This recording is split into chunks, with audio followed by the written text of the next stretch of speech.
Hola, soy Ana María Jaramillo de Educación for All y quiero invitarlos a este webinar sobre el nuevo FAFSA 2024-2025. Aquí vamos a aprender paso a paso cómo hacerlo adecuadamente y así maximizar la ayuda financiera. Antes que nada, hay que hacer un descargo de responsabilidad profesional y de privacidad, porque la información que vamos a proporcionar es solamente para fines educativos. Nosotros no ofrecemos asesoría financiera y por razones de seguridad y privacidad le pedimos el favor que no compartan ningún tipo de información sensible, personal o financieramente en esta sección de preguntas y respuestas. ¿Qué es el FAFSA?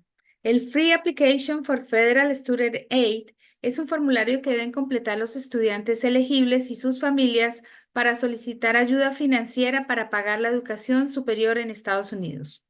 ¿Quién es elegible para el FAFSA? Por residencia son elegibles los ciudadanos de Estados Unidos, además de los residentes legales y las personas con ciertos tipos de visa de inmigrante, como son los refugiados, asilados políticos, las personas que tienen parol o las personas que tienen visa UIT, que generalmente están relacionadas con violencia doméstica y con trata de personas. También son elegibles por estatus académico los estudiantes que estén en el grado 12 o que sean seniors en high school, estudiantes universitarios actuales de primer año, segundo año, tercer año o cuarto año y estudiantes de programas de posgrado. O, igualmente, por ejemplo, los estudiantes que están yendo a escuelas técnicas que estén acreditadas por el Departamento de Educación, por ejemplo, las personas que quieran estudiar cosmetología o mecánica de aviación o ese tipo de cosas que son técnicas, también son elegibles para recibir el FAFSA, siempre y cuando cumplan con los anteriores criterios de residencia. ¿Qué da el FAFSA? El FAFSA da varios tipos de ayuda. Por un lado, da los grants, que son becas, es dinero que otorga el gobierno federal y que no necesita ser devuelto. También da préstamos estudiantiles o loans que pueden ser subsidiados o no subsidiados. Los subsidiados los paga los intereses los paga el gobierno y el estudiante simplemente tiene que pagar el préstamo una vez se haya graduado, y los préstamos no subsidiados, pues el estudiante es responsable de los intereses en el mismo momento que el gobierno federal le presta para su educación. Y la otra modalidad es work study, que es cuando el estudiante trabaja a tiempo parcial, sea en la universidad o fuera de la universidad, para pagar sus estudios. Entonces, el Pell Grant, que como habíamos visto, es el dinero que no necesita ser devuelto. El monto máximo para el 23-24 es hasta $7,395 por año. Igualmente, dentro del Pell Grant hay un grant suplementario que va entre $100 y $4,000 por año y depende de la necesidad y la disponibilidad financiera de la institución a la que va a ir el estudiante.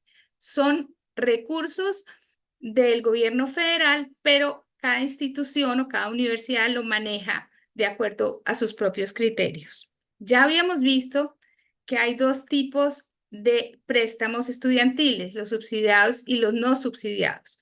Entonces, para los subsidiados, la tasa de interés actual para los estudiantes de pregrado es de 5.50 y para los que no son subsidiados es de 5.50 para pregrado y 7.05 para posgrado. Es decir, que los estudiantes que están haciendo un posgrado tienen una tasa de interés más alta en sus préstamos estudiantiles. ¿Cuándo se aplica? Al FAFSA se aplica todos los años a partir del 1 de octubre y se hacen con los taxes de los padres si el estudiante es dependiente del año anterior. Este año salieron un poco más tarde porque, como sabemos, hubo una reforma por parte del Departamento de Educación al formulario y por eso salió hasta el 31 de diciembre y por eso estamos un poco tarde con todos estos papeleos del FAFSA, pero normalmente sale el 1 de octubre y se hace con los taxes del año anterior. ¿Quién aplica el FAFSA? Los estudiantes dependientes son los que deben completar el FAFSA con ayuda de sus padres, porque al final ellos son los que lo sostienen y firman el formulario. Y los estudiantes independientes completan el FAFSA por sí mismos. ¿Quiénes son los estudiantes independientes? Pues los estudiantes que tienen más de 24 años, antes del 1 de enero del año que van a aplicar para la ayuda financiera, los estudiantes que están casados, que son veteranos de las Fuerzas Armadas, también los estudiantes que tienen dependientes, que reciben más de la mitad de su apoyo económico, por ejemplo, hijos. Los estudiantes independientes también pueden ser estudiantes que son huérfanos, que han estado en un hogar foster o que ya han sido emancipados. Igualmente, los estudiantes independientes son los estudiantes que aplican a posgrado independientemente de su edad. ¿Cuáles son los documentos que se necesitan para hacer el FAFSA? Pues el estudiante tiene que tener un número de seguro social, sí o sí, una licencia de conducir o un pasaporte o un ID del estado. Hay muchos estudiantes que no tienen licencia o que no manejan. Un registro de residencia permanente, si es que es permanente legal. Sus padres deben tener la declaración de impuestos del año anterior, un registro de ingresos no tributables, que ahora vamos a ver un poco más de eso, extractos bancarios y registros de inversiones. Dentro de los documentos está la declaración de impuestos. Este año, este nuevo FAFSA tiene una gran ventaja y es que hay una herramienta que le permite a los padres hacer un enlace a través de una herramienta que tiene, un enlace directo al IRS. Entonces no tiene que ponerle la información fiscal manualmente, sino simplemente hacer este enlace y le da permiso al Departamento de Educación para que toda la información tributaria sea extraída de ahí y llegue al FAFSA. Y los registros de ingresos no tributables. ¿Cuáles son estos? Los beneficios de seguro social que pueda tener el padre, asistencia pública, por ejemplo, Medicaid, Medicare, compensación por desempleo, child support, ingresos de trabajos fuera de Estados Unidos no reportados, entre otros. Es muy importante este tema de los extractos bancarios porque hay que poner la información que está al día de aplicar para el FAFSA de las cuentas de ahorro, corrientes, fondos fiduciarios, acciones, bonos, inversiones en real estate. Ojo, esto no incluye la casa principal. Entonces no hay que poner el valor de la casa principal, pero si tienen una segunda casa, una tercera casa, sus padres deben poner la información de cuánto está en el mercado aproximadamente ese bien inmueble. Cuentas de ahorro para la educación como Prepaid College, los planes 529, también hay que incluirlos. Y obviamente eso va a influir en la ayuda, porque si el gobierno federal ve que la familia está ahorrando para la universidad a través de alguno de estos planes como el Prepaid College o el 529, pues va a ser mucha menor la ayuda del gobierno federal, pero igualmente hay que ponerla. ¿Cuáles son las diferencias entre los dos FAFSAs? El viejo es más largo, tiene 100 preguntas, ingreso manual de la información del IRS, como ya lo habíamos visto, y antes el gobierno federal determinaba la elegibilidad a través de una fórmula de contribución familiar esperada, es decir, con cuánto podía contribuir la familia a la educación de ese estudiante. Este nuevo FAFSA es más corto, 36 preguntas, tiene esta herramienta de la que hemos hablado de recuperación de datos y trabaja ya con un índice de ayuda estudiantil que se llama SAI. Entonces vamos a ver un poco qué es el SAI. El SAI es la fórmula que determina la ayuda financiera. Un SAI más bajo indica una mayor necesidad de ayuda financiera. ¿Qué es el Student ID Index, o conocido como SAI? Determina la ayuda financiera de un estudiante. Un SAI más bajo indica una mayor necesidad de ayuda financiera por parte del estudiante. Está basado en la información que se da en el formulario del FAFSA y busca obviamente una evaluación mucho más justa. Además, si una persona no es elegible para la ayuda financiera a través del SAI, puede ser elegible para ayuda financiera de las instituciones. Es decir, si el gobierno federal no le da ayuda financiera, a través de este SAI, las mismas universidades pueden otorgarle beneficios financieros a ese estudiante. Un SAI puede ser positivo o negativo. Un SAI positivo quiere decir que el estudiante o su familia tiene una capacidad financiera más alta para cubrir la educación de ese estudiante. En un SAI negativo, puede ser hasta un límite de menos 1.500, sugiere que esa familia tiene una necesidad financiera extrema. Los pasos para llenar el FAFSA: reunir los documentos necesarios primero, crear y usar un FSA ID, los dos, tanto el padre como el hijo, el estudiante, deben completar esta parte y tener su propio ID. Completar el formulario FAFSA online, luego revisar y corregir los errores y firmar y enviar el FAFSA. Firman tanto el padre como el estudiante. Entonces, vamos a ver los documentos. En el paso número 2, hay que crear un FSA ID. Tanto el estudiante como uno de los padres, si el estudiante es dependiente, deben crear su propio FSA ID. Entonces, para esto, se visita el portal del gobierno federal, que es studentaid.gov, para crearlo.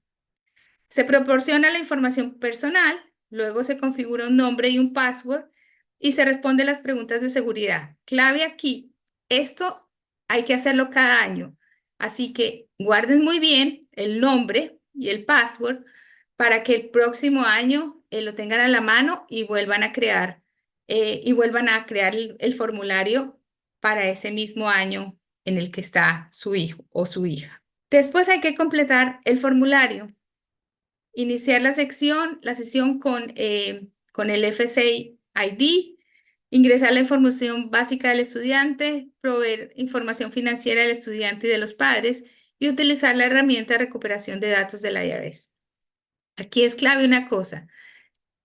El primero que debe llenar la información es el estudiante. Una vez el estudiante llena la información, invita a su padre o a su madre a que continúe. Eso llega por un mensaje de email.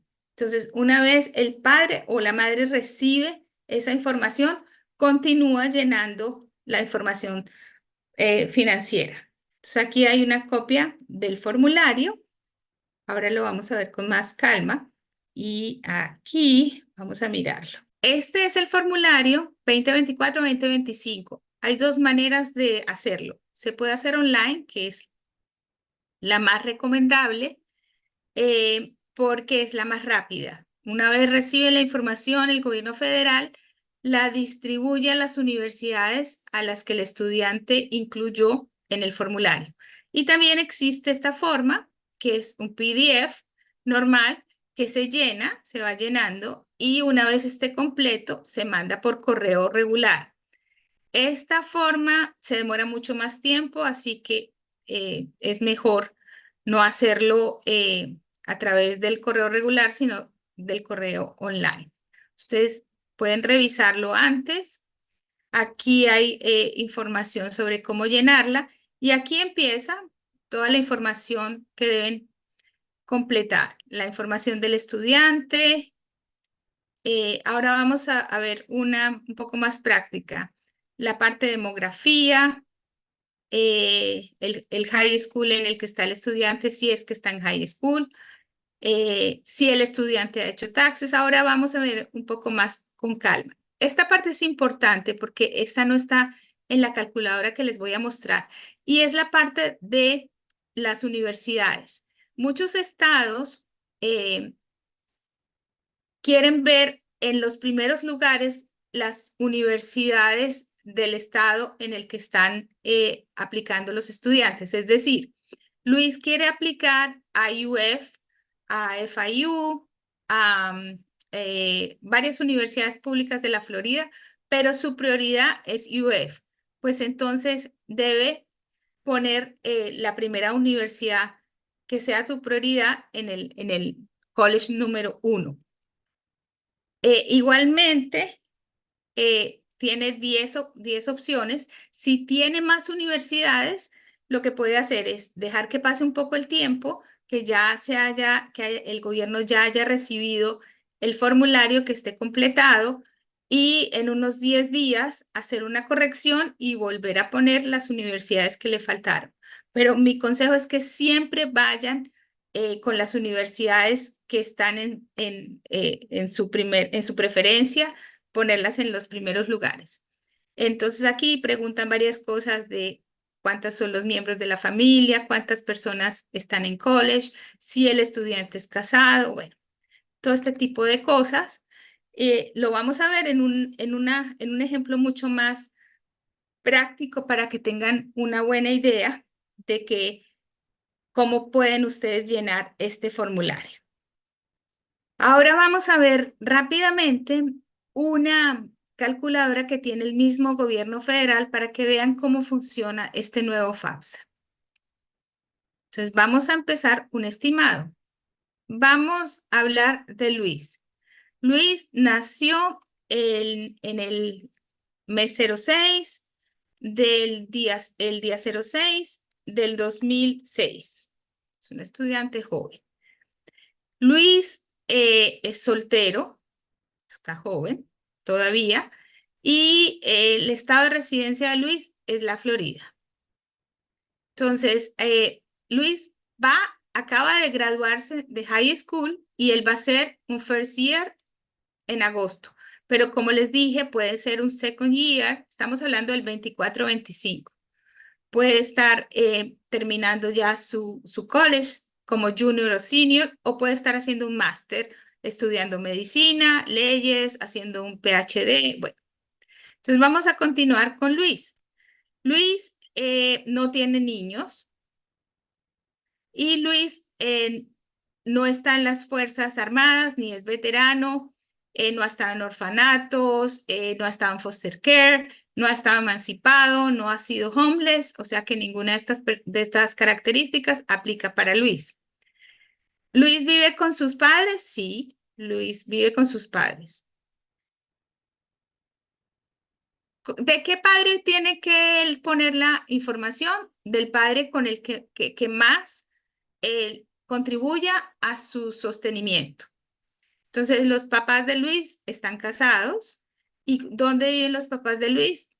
En Florida, porque viven con Luis. ¿Cuántas personas son en la casa de Luis? Luis tiene una hermanita, entonces son papá, mamá, Luis y su hermanita. ¿Cuáles los papás de Luis hicieron los taxes en el 2022? Sí. Recuerden que este FAFSA del 2024 debía haber salido en octubre.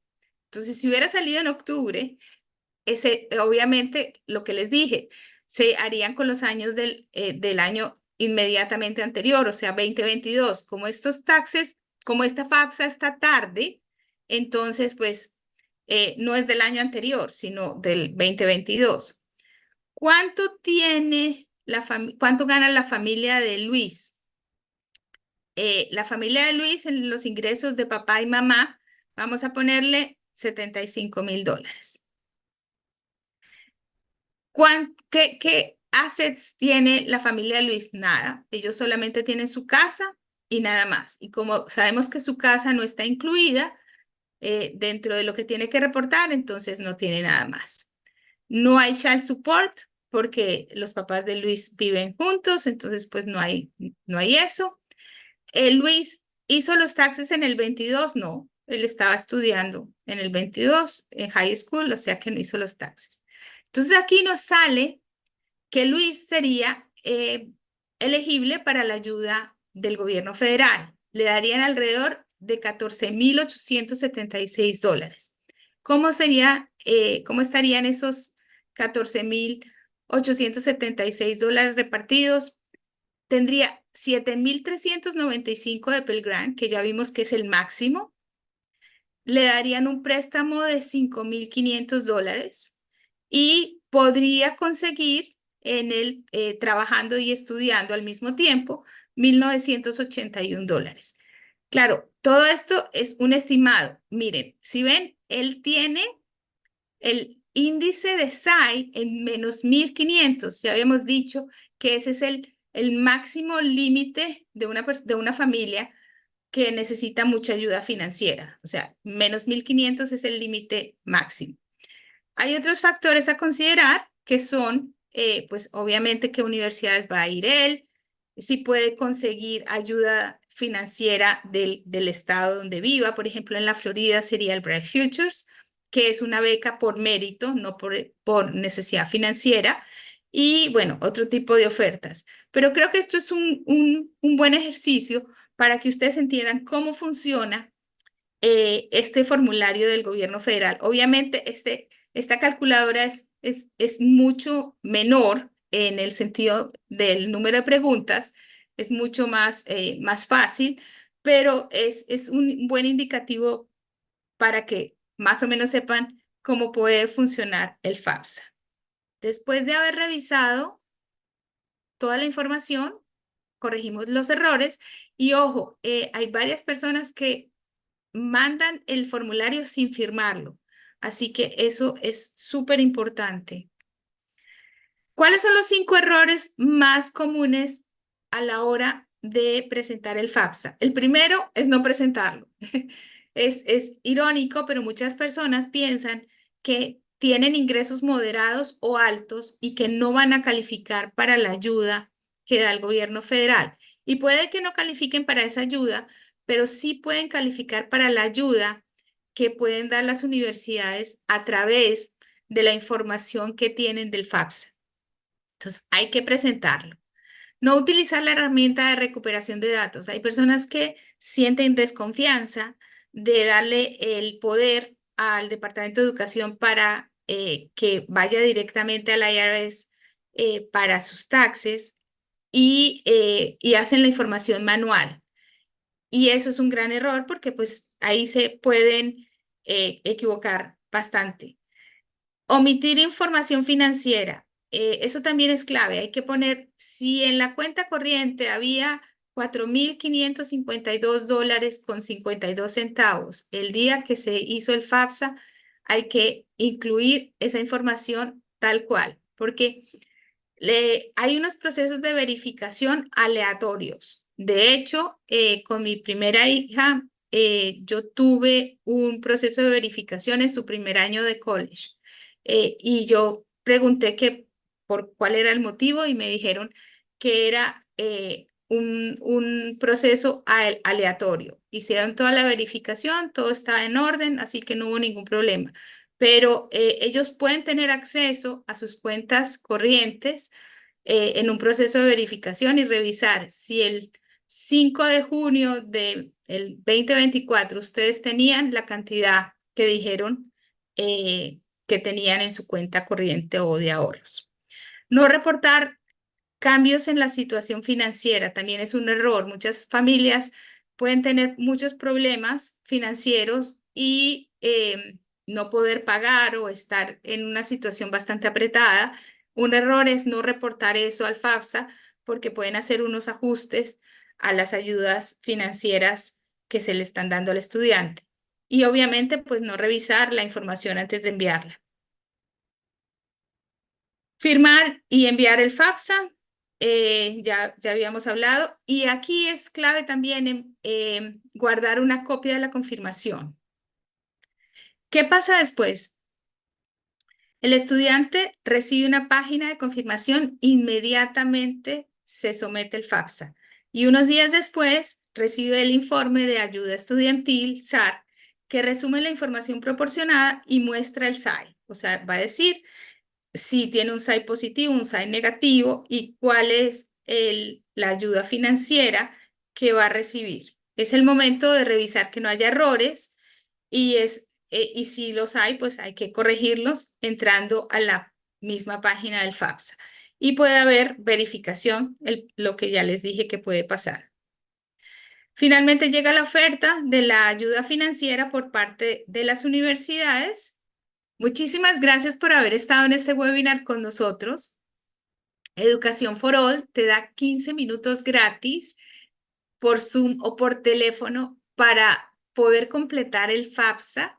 Lo único que tienes que hacer es escribirnos un correo electrónico a info@educacionforall.org y solicitarlos. Te vamos a ayudar hasta que lo puedas completar. También te invitamos a que nos sigas en las redes sociales. Estamos como Educación for All y tenemos una página web con toda esta información que se llama educacionforall.org. Así que esperamos poderte ayudar en el futuro y completar lo antes posible este FAFSA 2024-2025. Es importante que sepas que es solamente para los estudiantes que van a empezar college o que ya están en college. Muchas gracias.